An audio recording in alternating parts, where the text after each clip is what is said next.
কালীঘাটের বাড়িতে ভক্তির বন্দনা, মুখ্যমন্ত্রীর বাড়িতে কালী পুজোয় অভিষেক বন্দ্যোপাধ্যায়।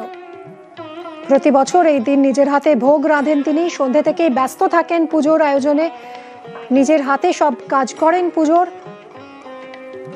অতিথিদের আপ্যায়নও জানান মুখ্যমন্ত্রী মমতা বন্দ্যোপাধ্যায়। একেবারেই অন্য ভূমিকায় এই দিন দেখা যায় তাকে। এখন ঠিক কি হচ্ছে মুখ্যমন্ত্রীর বাড়ির পুজো জানাবে আবির, রয়েছে সঙ্গে। আবির, তারপরে মুখ্যমন্ত্রীর বাড়ির পুজো 48 বছরে পদার্পণ করেছে এবং আমরা দেখছিলাম যে বিকেল থেকে পুজোর কাজে মমতা বন্দ্যোপাধ্যায় এবং অভিষেক বন্দ্যোপাধ্যায় উভয়ই ব্যস্ত ছিলেন। এই মুহূর্তে পুজোর যে হোমের যে অনুষ্ঠান সেটি এই মুহূর্তে চলছে এবং অভিষেক বন্দ্যোপাধ্যায়কে দেখতে পাওয়া যাচ্ছে যে তিনি সেই পুজোতে ব্যস্ত রয়েছেন।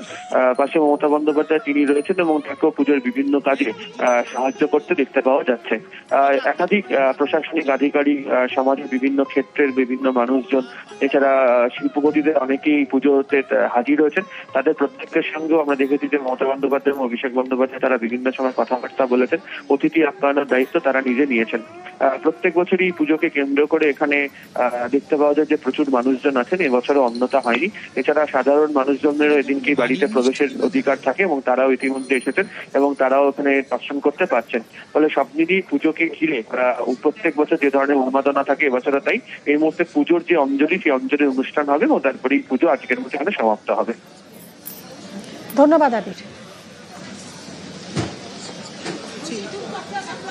আমাদের বাড়ির কোনো